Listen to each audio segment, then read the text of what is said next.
What's up mga higala? Sa mapagpalang hapon po sa ating lahat, no? Kumusta po kayo mga friends? At sa hapon na ito, sana nasa maayos na kalagayan kayong lahat.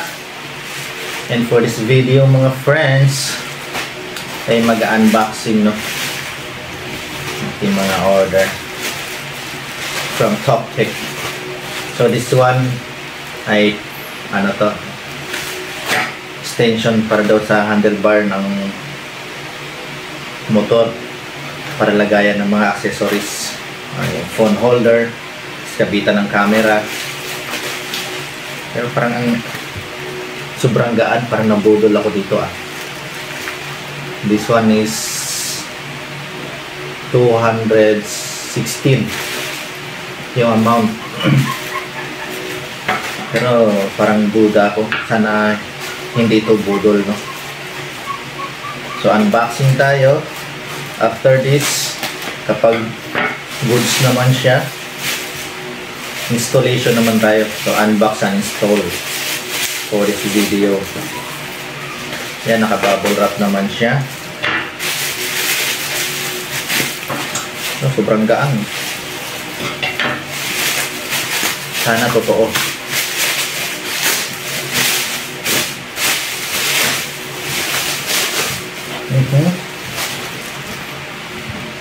Naku po, tayo dyan.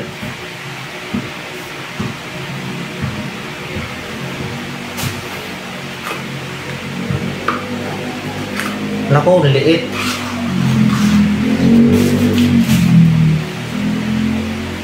$30cm yung in-order ko. Mahal-mahal, kasi ganito lang siya. Lang niya.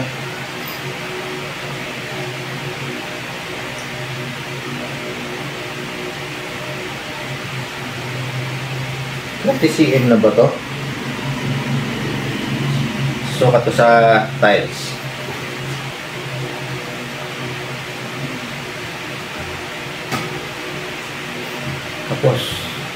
Kapos ng kaunti. 30cm. Nilalagay ko dito. Ang gaan niya, nipis. Pala bumili na akong tubo stainless. Sa price niya, napakamahal. Tapos plastic din yung pinaka end cap niya. So itong nipis.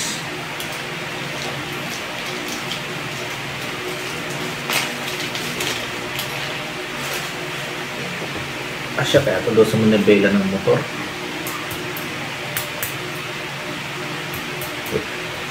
Plastic lang to.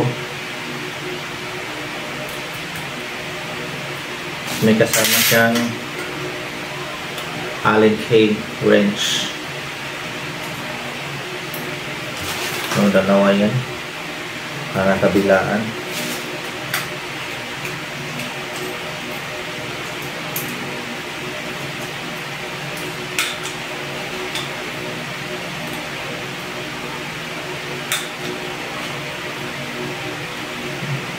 Ay, ito pumasok.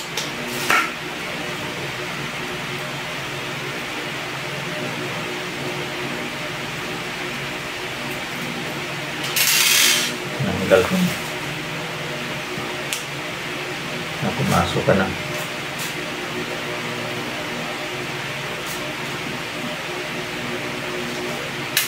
Hey. Hey.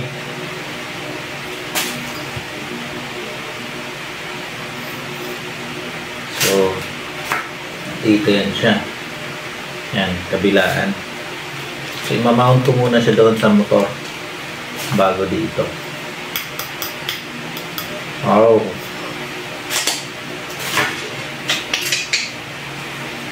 Budol is real.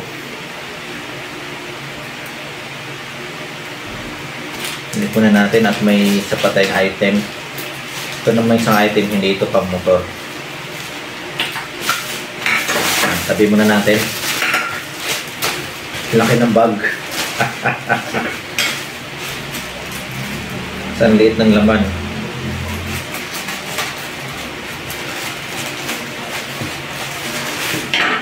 Uy, lumabas na agad oh.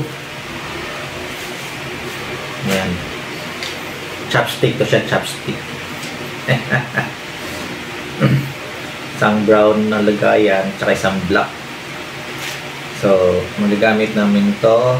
Kasi mag-fishing kami sa Saturday. Pag nakulit ako, kasama nila. So, ito yun, oh.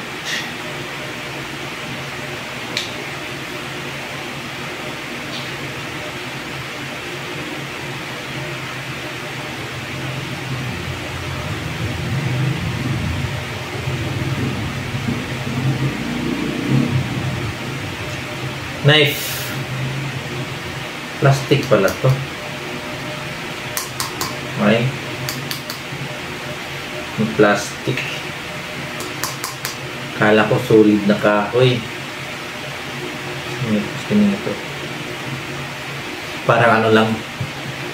Alam mo yung sa ano, nail cutter. Hi!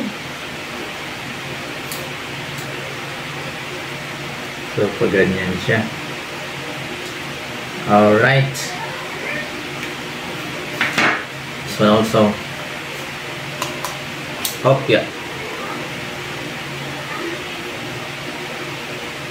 Pangit ito isang to. Ang pangit ito. Yung sharp edge niya.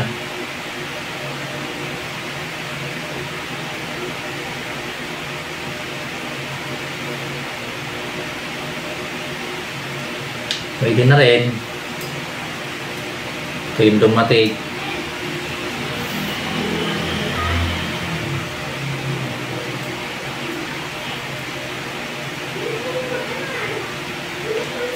Okay.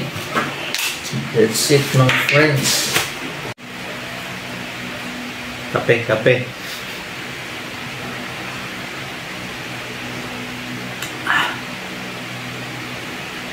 Sarap ng kape. Kaso ito hindi to brewed. Dahil nga naubusan kami ng giniling na brewed.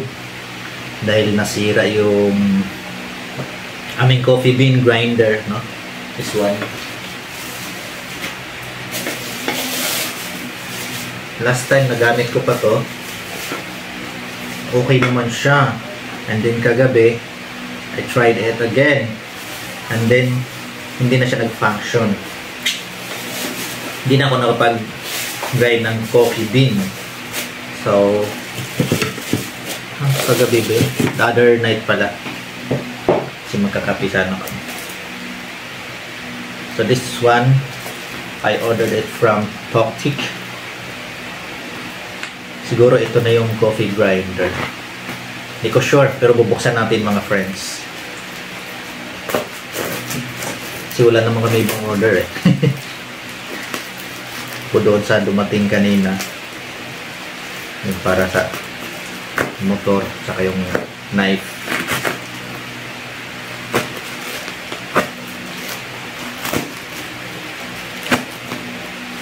Just kasi puro packing tape. Punat. At medyo makapalin yung bubble wrap niya, no? Maganda kasi makapal yung bubble wrap niya. Kasi babasagin yung loob.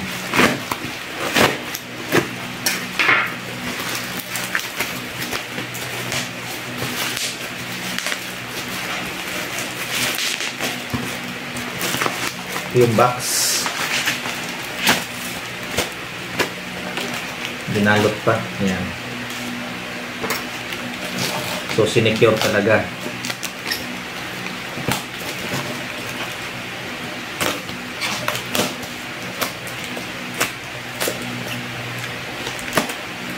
Nangyari.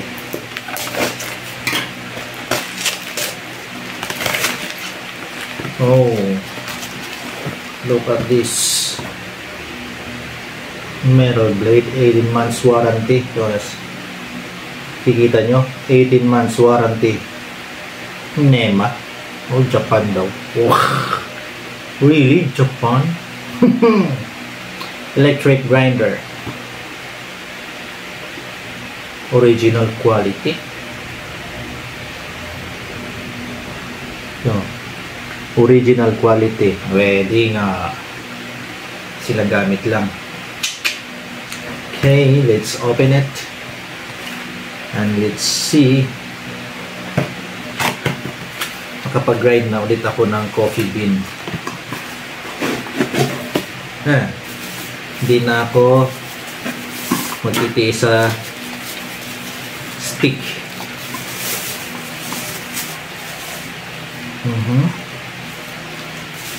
Let's try to compare. Ganun din naman. Yung isa hindi lang Nima Japan. Ito yung luma, ito yung bago.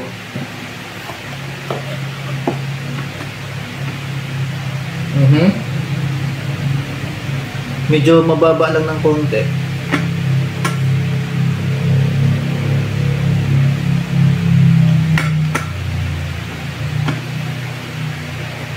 Yung luma, isa bago.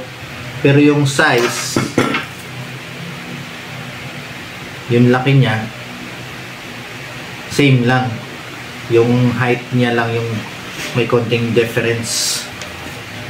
And at the same time, itong bago, may nakalagay dito, naka-print na pangalan niya.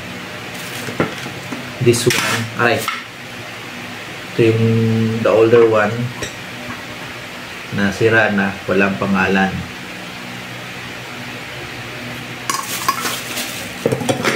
So let's try it. Titignan natin kung gumagana.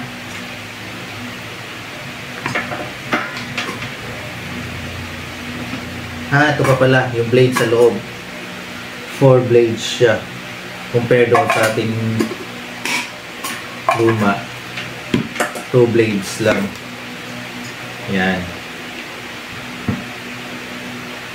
Pero parang mas matibay itong blade ng luma. Hindi ko na lang itatapon.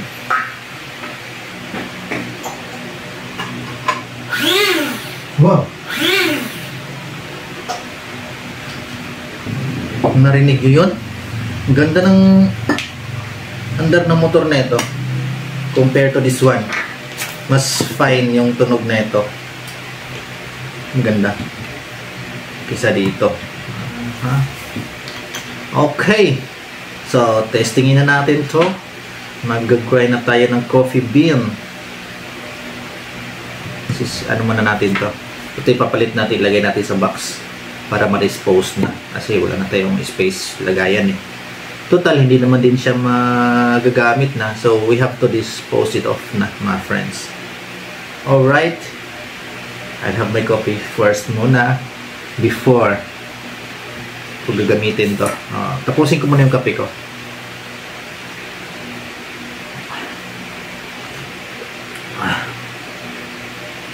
Sarap talaga magkape.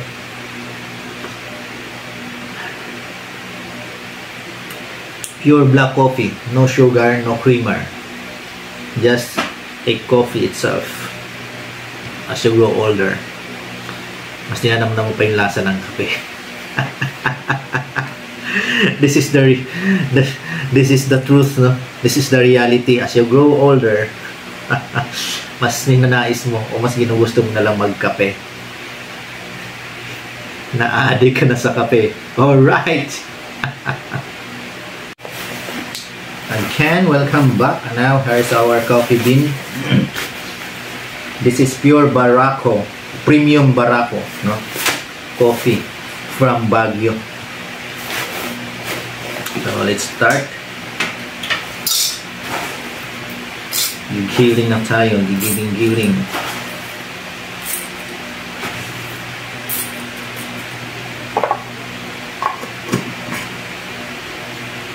Alam ko pagiling nito, seconds lang, hindi abutin ng 1 minute and it's done.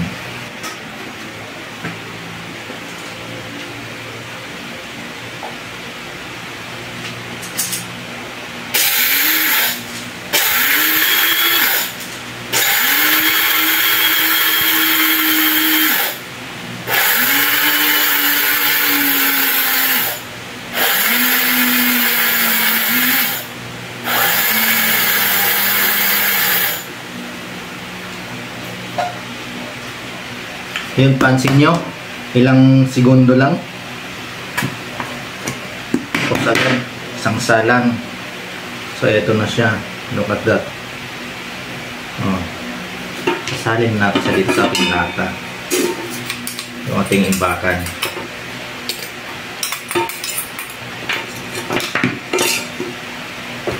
Tatlong salang yung gagawin ko. Lagi naman ganun yung ginagawa ko ay tatlong salang ng paggiling lang.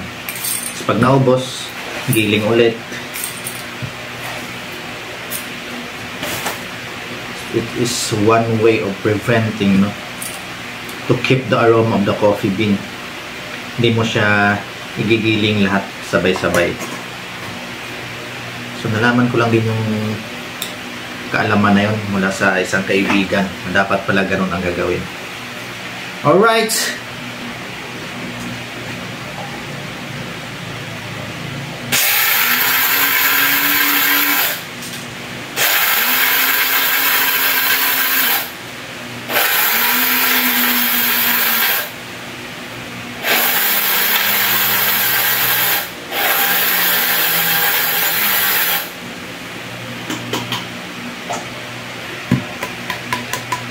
At ito na nga mga friends, yung pangatlo nating salang, panghuling salang natin.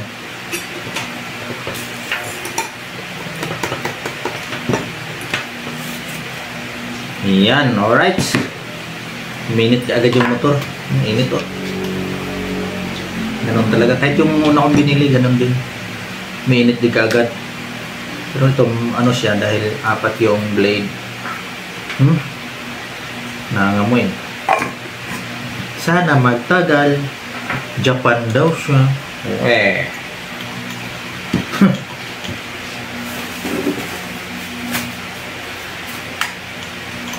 Basta ito galing na sa Toktik.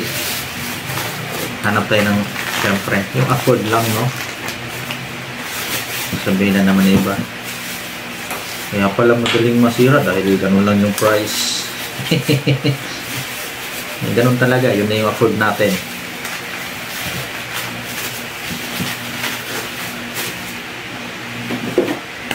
Yun lang mga friends. Thank you for watching my videos. Thank you. Please like, share,